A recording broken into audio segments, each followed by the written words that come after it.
Hello, everyone. This is Phil Johnson, and joining me today is Sherry Welsh of SherryWelsh.com.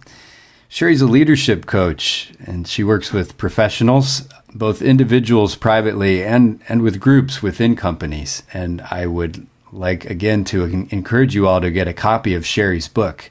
It's called Slowing Down: Unexpected Ways to Thrive as a Female Leader. And that's available from Amazon, Barnes & Noble, or pretty much any book retailer. Sherry, thanks for joining us today. Thanks, Phil. It's great to be here. Now, in these podcasts, we've introduced the methodology of energy leadership. We've given an overview of each of the 7 levels of energy leadership. And we talked about how levels 5 and 6, the visionary energy of level 6 and the true partner energy of level 5, these, along with the creator energy of level 7, are kind of an optimal performance zone. And ideally, we would spend a lot of our time each day in levels 5 and 6.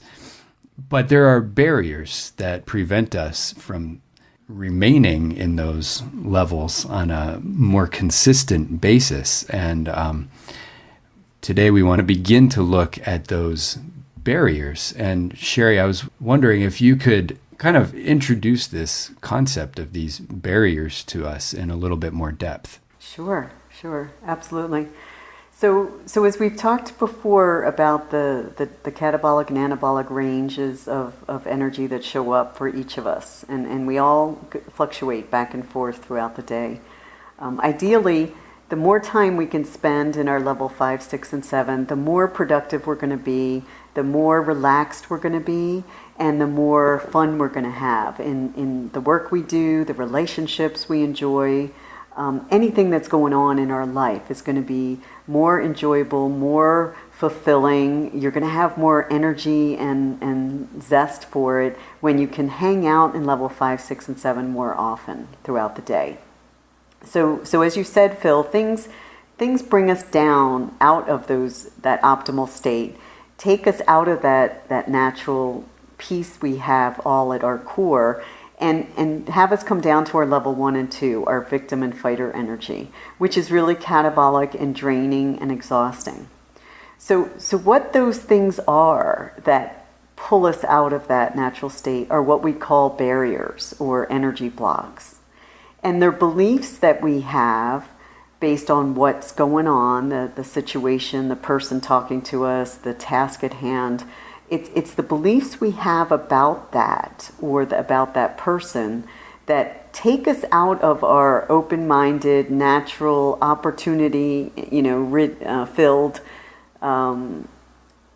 experience down into our fighter mode or our shutdown mode, which is our victim energy. Mm-hmm. So there's basically 4 categories that I can introduce today, and then we can in the future do some scenarios that really give some better examples of what they look like. That sounds great. So I'll do them in range of let's say intensity or strength. So the first one is what we call limiting beliefs. So whenever we have a limiting belief that we were taught and we're holding on to, given it's been, something that we've operated with for a long time. And when I say belief, that's simply a thought that's been, thought over and held on to for a period of time. So limiting beliefs are beliefs that have come to us from someone we've thought of as an authority figure. It could be something you were taught by your parents.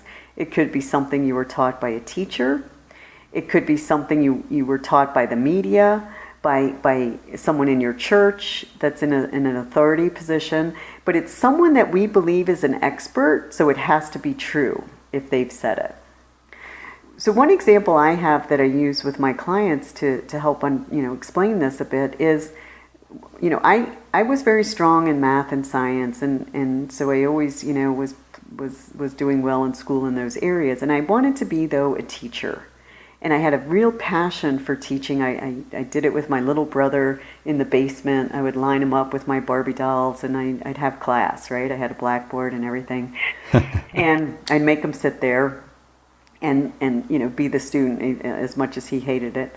And yet my parents told me there's no money in teaching. So I held on to that belief because I believed whatever they said was true, right? And so I did not pursue teaching as a career. I didn't study it in college, and then I did not pursue it. I ended up weaving in teaching throughout my career in engineering and ultimately global sales of teams. But growing up, I believed, okay, there's no money in teaching, because that's what my parents told me, and they were the experts. Mm-hmm. So that was a limiting belief. It held me back from pursuing my dream of being a teacher from an early point. It doesn't mean it held me back forever, because right now I do coaching and training, and I'm able to play that role of teacher in a lot of parts of my life now. And as a parent, I get to play that role. Right. But it did delay that action. It did delay me pursuing that, because I believed it from my parents, and it became a limiting belief for me. But that's what we're talking about with discussing these barriers, is ultimately getting past them. Absolutely. So when you are in a situation where you're seeing yourself limiting yourself, shutting down, not taking action because you don't believe it's going to be successful, or you don't believe it's the path because someone told you not to, then that's taking you down to your level 1 energy, your victim energy, where you feel helpless. And so you just shut down. And when you notice that that's happening, then you want to really question, how true is that belief? Where did I get it? Well, my parents told me. Okay, well, how true is it really? And then find some examples of some teachers that make a great living and have a great life. Mm-hmm. Another example in the workplace could be if you're in sales and your boss tells you, you know what, we're not even going to pursue that customer or that market because there's no opportunity there. I've already checked it out. Don't even talk to them because it's not going to be worth our time or money to even do business with them. So because it's my boss, I'm believing, okay, they're the authority, I'm not even going to go there. And it could be that ends up being really productive, not to take action and spend any time or energy there. But it could also be limiting the opportunity of growing the business and creating a new business opportunity with that customer that hasn't been developed yet. Mm-hmm. So just because your boss says not to do it doesn't mean that they're the ultimate expert. There's ways you can ask clarifying questions and really dig into that with your boss to truly understand what has them say that this is not a viable opportunity, so that you both can agree that it makes sense. So now you've shifted back into your level 5 energy, a true partner that says, you know what, you're right. That doesn't make sense for us to spend time or energy with that customer, and I'm totally on board with that. So that way it's a really true level 5 scenario that unfolds, instead of it being, well, I'm not even going to pursue it because my boss told me not to. Right. I want to highlight one thing here, and that is how the energy levels that we've been talking about tie in to these barriers with the illustrations that you're using. And I'll go back to your illustration about yourself and your passion for teaching and what you heard from your parents. Teaching was something that you found energizing, but because of the limiting belief inherited from your parents, you didn't take any action toward becoming a teacher. And I just want to point out that the inaction is the helplessness of level 1. Is that correct? Correct. So you can see directly how a limiting belief like that shifts you, at least in that area of teaching, out of the higher levels of energy down to level 1. Yeah, and from that, because I did not pursue what I had a lot of passion around and as you said, a lot of energy around, I reluctantly studied engineering because my parents said, well, that's where the careers are. So I went down that path, and I to be perfectly honest, I struggled because I was fighting it the entire time in my college career. So I was level 1 at first because I shut down, didn't take any action to pursue anything to do with teaching. And then level 2 kicked in with, okay, then I'm just going to force my way through. And it was not a healthy way to handle it. And that's what I see with clients, that they spend more time in level 1 and 2. They don't want to be there. And the sooner they can recognize it's because a limiting belief is holding them back. It's in their way. They're holding on to something as being true, and they haven't questioned it. They haven't seen that it's possible that maybe it isn't true, and maybe it is something that I can pursue and enjoy. Yeah. Now, can you talk about that process in your own case with this realization as a young person that you enjoyed teaching and then shelving it and then fighting your way through into a career that you didn't have that same kind of enthusiasm for, to at some point realizing that I can and ought to incorporate teaching into what I do? And I was wondering, did that play any role into your shifting from your executive career to pursuing coaching? Yeah. So I would say it even happened before that. And then, yes, getting into the coaching I do today is definitely finally coming to a realization that there's no barriers, no limitations to what I can create in my own business and doing in the coaching. And I've learned now that I can do the same if I choose to work in a company again. I know now differently that I can create the kind of work I want to create as a teacher, as a leader, as a coach in any position I have in a company going forward. So what I ended up doing as I fought my way through college, once I got out and I got exposed into the work environment, I didn't start out obviously in a supervisor manager position, but I moved pretty quickly. Within a couple years I was in a manager position. So I had people reporting to me. So now the teaching could kick in a little bit. I didn't really see it that way at the time, but what I was doing was creating that opportunity through the different jobs that I had. And ever since at age 25, I had my first direct report. And from that point on, I always had teams of people that I worked with, that I had as part of who I led, and I was able to teach and mentor and coach. And that's how over a 25-year career, I shifted into full-time coaching. Mm-hmm. But yeah, so I was able to figure out a way that passion that's always inside you, somehow it's going to rise to the surface and it's going to show up in different ways. And so I tried to, ignore it. I tried to fight down another path.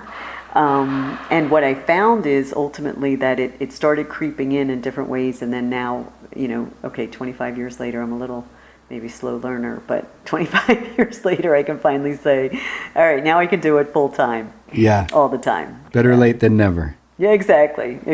And I could do it now for the next 25 years, right? Sure. So, there's no end in sight from here. Great. So let's move on to the next category of barrier.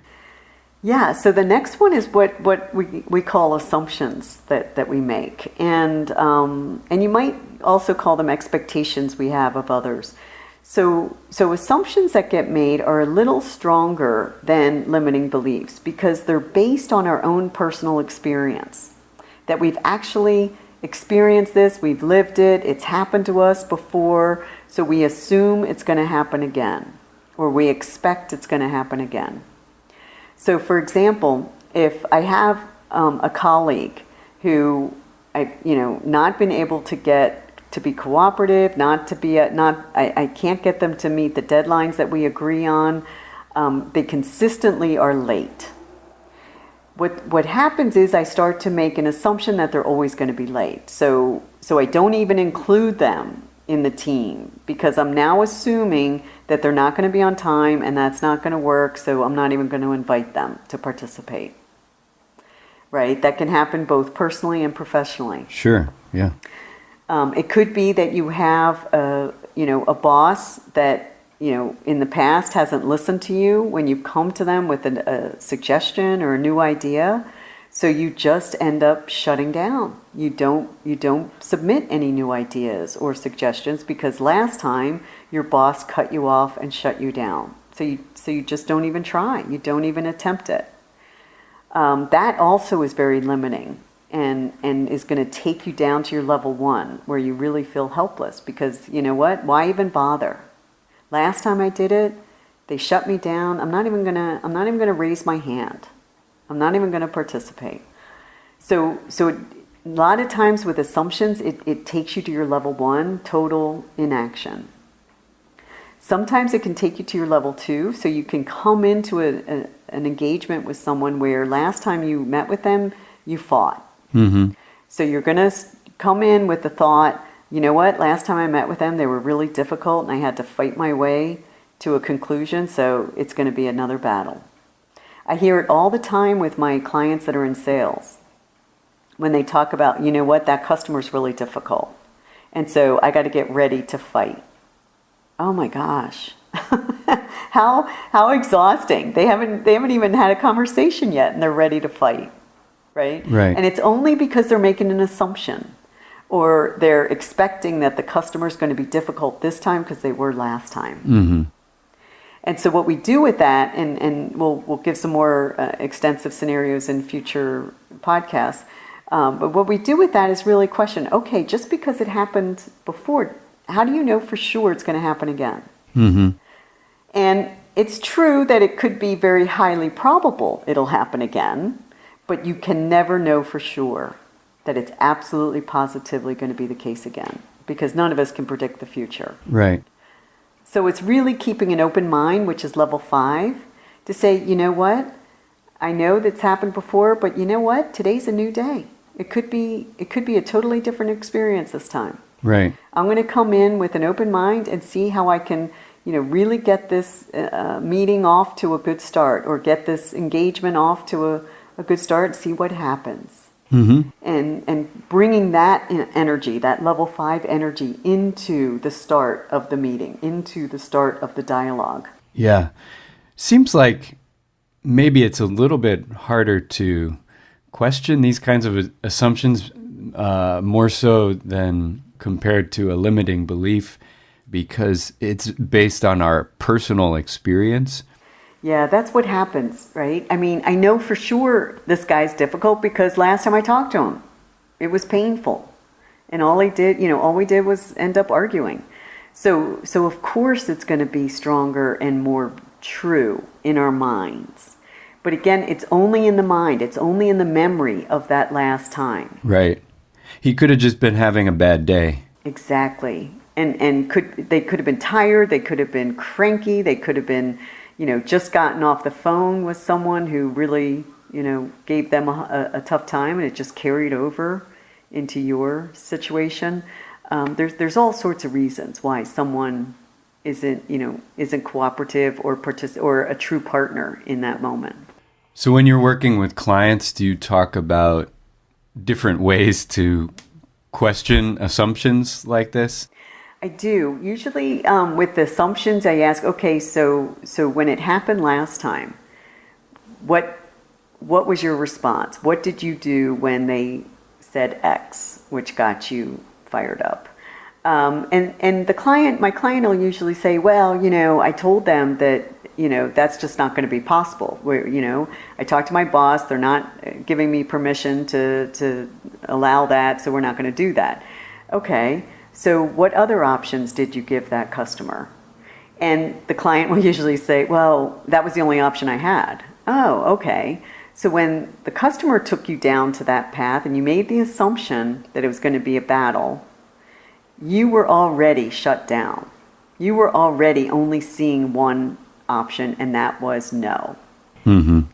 Instead of, okay, what else is possible?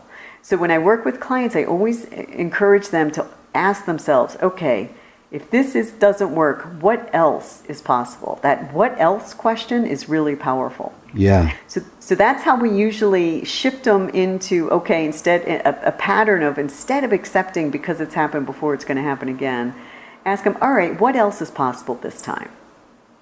And that's a very easy way to remember. All right, I don't want to go into my level 1 and 2 with this. I don't want to have it be a foregone conclusion that's just not going to work because it didn't work last time. Right.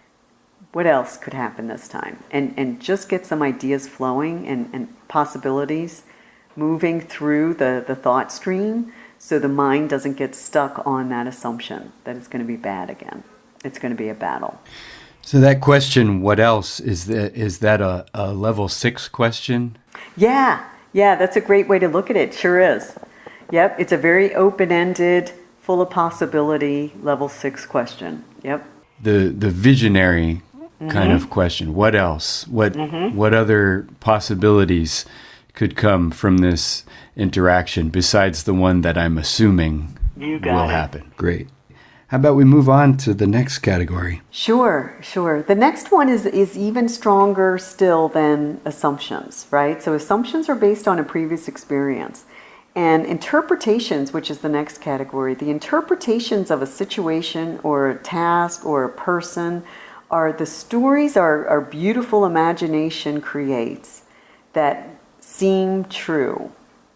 So it could be coming from a previous experience, but usually it's an even more expanded version of what happened last time. So it's a deeper story that I'm really holding on to about this person or this type of work or this situation or scenario and this type of relationship, right? Mm-hmm. So it usually gets into my version of what's true here. So when someone says, for example, let's say your boss says to you, I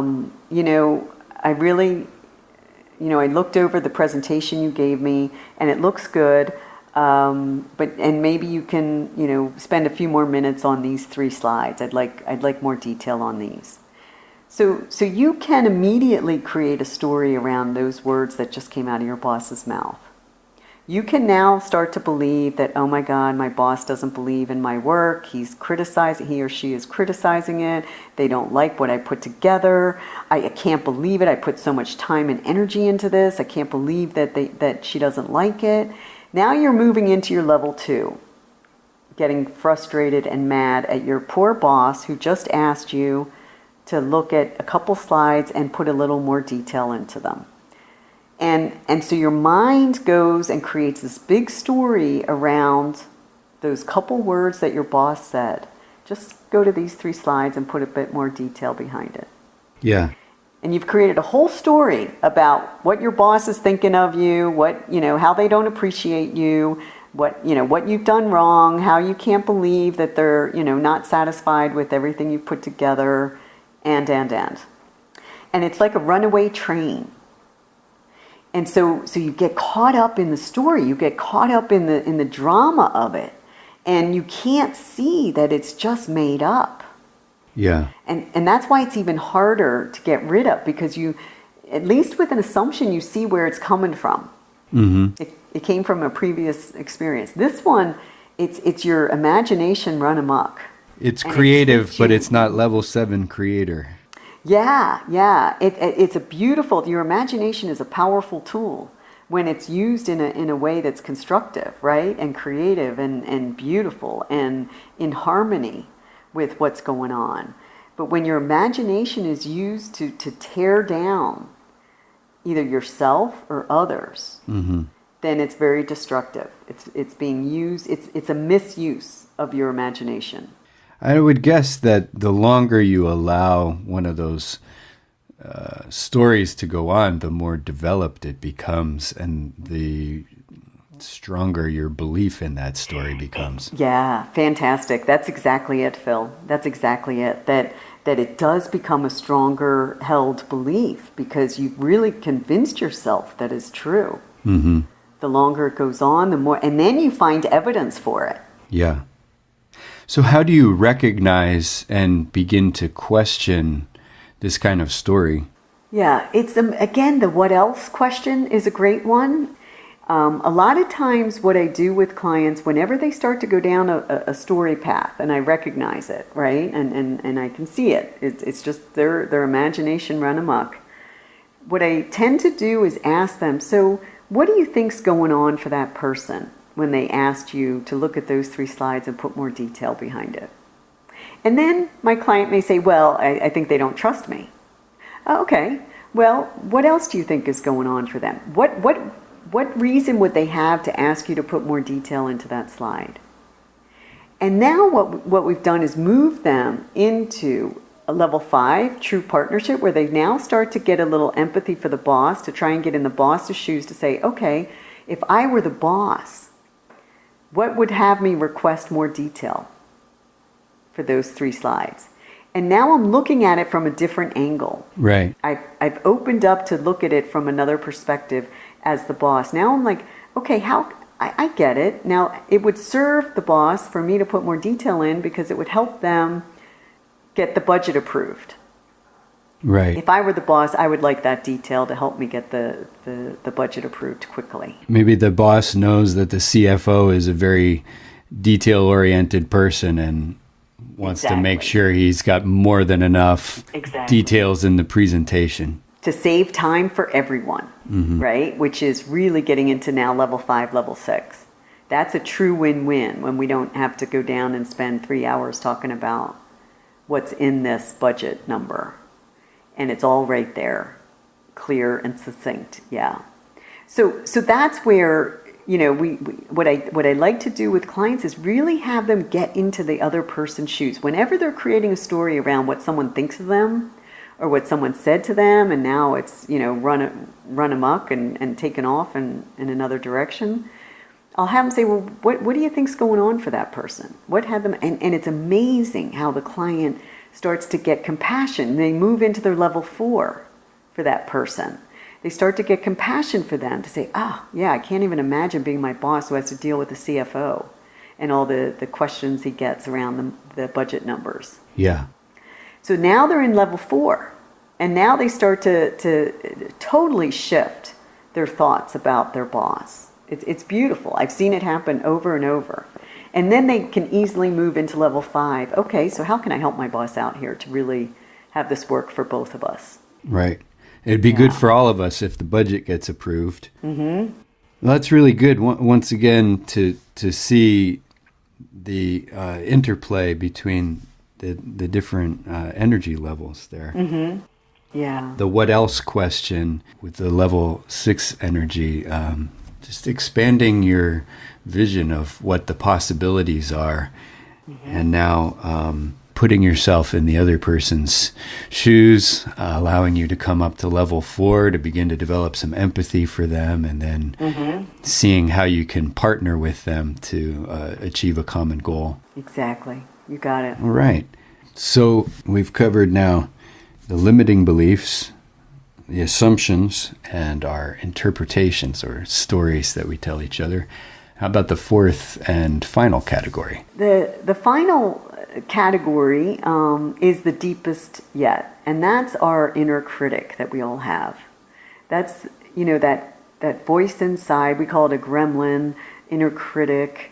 Some people call it the mind monster, whatever you want to label it. And it's just the belief that we have that we're not good enough in some way. We're not smart enough. We're not pretty enough, we're not old enough, we're not young enough, we're not educated enough, we're not experienced enough. Whatever's going on, it's that little voice that's in our heads. And the challenge is to allow yourself to recognize that it's a voice in your head, it's not you. And it is the deepest, because some of it can come from, you know, many years of believing that I'm not good enough in some way. Mm-hmm. And again, the proof, right? That, I've been passed over for promotion 5 times because I'm just not educated enough. I'm not as experienced as everyone else. I just don't have what it takes. I'm not good enough. Mm-hmm. And you being passed over for promotion may have nothing to do with any of those that you just stated, right? It's really understanding what had me request the promotion. And when I requested the promotion, what was the discussion we had, and what was the reason I was given for what I can work on to strengthen so that next time a promotion is available, I can be considered in a higher light, right? Right. Most times what I find with my clients is they haven't even asked for the promotion. The boss didn't even know they were interested. They dropped down to level 1 before they even asked. Exactly. So that gremlin takes you right down to level 1. Really, really low energy, low self-esteem, low belief that something is possible. So it seems like this is the deepest one because it's maybe the ultimate development of a limiting belief or of an interpretation. Yeah. It's not attached to what anyone taught you anymore. Right. It's not attached to a story anymore. It's just what you think about yourself. Yeah, and it's the ego that can kick in, right? That the ego wants you to play small, to stay protected so that you don't get hurt, right? So the gremlin is not bad. It just wants to protect you, to keep you small and contained. And that's where you want to question, all right, by me believing I'm not educated enough, how true is it that I'm not capable of doing this job? Mm-hmm. Well, it could be that you didn't study nuclear physics and it is a nuclear physicist's job. Right. Right? And it has nothing to do with your worthiness. It has to do with the logistics of going to school and studying nuclear physics. Right. So the idea is to get it separated from it's about me, it's who I am, it's what I'm what I'm made of, and it's not good enough, to recognizing that it's just a voice that wants you to play small to stay safe. And if that's the space you want to play in, fine. Then listen to it and stay small. But if you are the one that wants to get out there, you want to achieve more, you want to do more, you want to live more, you want to create a more fulfilling life, then playing small isn't going to get you there. And so to question the gremlin is to say, okay, you know what? I hear you. I get that you want to protect me. But that's not useful right now for me. What I really want is this promotion. And I'm going to do what I can to have a conversation with my boss to demonstrate what has me be the best candidate for this position. Yeah. And take the ownership of what that looks like. Take the ownership to get another class or to have that conversation with your boss, really truly seeing that you are a great fit for that new position. Yeah. And it's all about ownership and stepping into it and asking for what you want instead of allowing the gremlin to hold you back and have you play small, believing that you're not worth it and you're not good enough. Well, Sherry, I think this introduction to these 4 categories of barriers that prevent us from spending more time in levels 5 and 6 in our partner and visionary energy and drop us down to levels 1 and 2, our victim and fighter energy, has been really instructive. And I think it's showing me how powerful this idea of energy leadership can be, to learn to recognize these barriers and see how we can question them and shift from being helpless, not taking action, or from being too ready to fight, to get back up to seeing what's happening with others, developing some empathy for them, seeing how we can partner with them, and seeing the possibilities that are around us rather than the limitations. Exactly. Yeah. And when you question these beliefs, they're taken care of from that point forward. So once you see that it's not true, that for example, there's no money in teaching belief. Mm-hmm. And once I saw that that's not true, that belief no longer exists. It evaporates for me. Yeah. That's the best part, that when you work with this energy leadership and you see the 7 levels, what's always available, what's always possible, and question some of these beliefs that take you out of that beautiful natural state of peace and love and creativity and engagement that's really fulfilling, and knocks you down into level 1 and 2, and you question those, they're gone forever. In that type of scenario, it doesn't mean you're not going to have other limiting beliefs that crop up or other assumptions you make. Right. It just becomes easier to see and question them faster, so you don't stay in your level 1 and 2 as long. Right. We can learn to be a little more vigilant. Exactly. Well, we hope that you all have enjoyed this introduction, and we'd like to invite you to join us again next time when we'll begin getting into some more specific scenarios in the workplace or in our personal lives or in the job search, transitional times in our lives where these barriers really come into play, and work through some of those scenarios and see more about how we can apply this. Sherry, thanks so much for joining us today.